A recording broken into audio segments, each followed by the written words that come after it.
Welcome to Creamer Media's Resources Watch, a weekly video roundup of the events and people making and shaping the news in the mining industry. This week, Barclays Capital says it's the right time to get into commodities.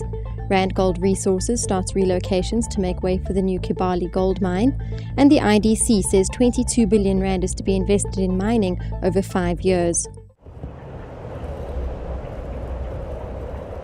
The world seems set to enter a period of slower growth and higher inflation, and investors would do well to gain some direct exposure to commodity markets, said Barclays Capital MD Kevin Norrish. The attraction of commodities has always been that they diversify your portfolio.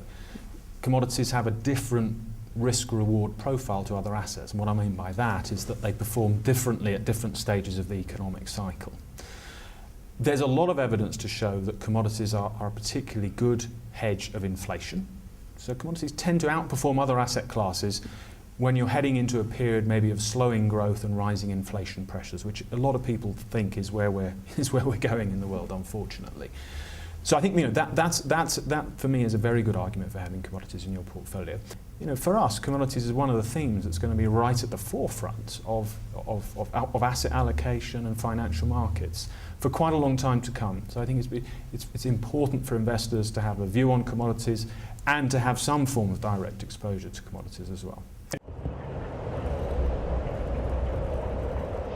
LSE and Nasdaq-listed gold miner Randgold Resources has started relocating people living on what will become the mine site for the new Kibali gold mine in the Democratic Republic of Congo. Kibali is will be our fourth mine development. It's a partnership like Marilla was. First of all, it's our first big M&A transaction. We did it in partnership with AngloGold Ashanti. It fits our size. It fits, it's the criteria: large, 10 million ounces of reserves, upside potential. It's a big infrastructure project, demanding and larger than we've ever done before, but nothing new. South Africa's mining industry would receive a large portion, some 22.2 billion rand, of the 102 billion rand of funding being made available by the Industrial Development Corporation over the next 5 years.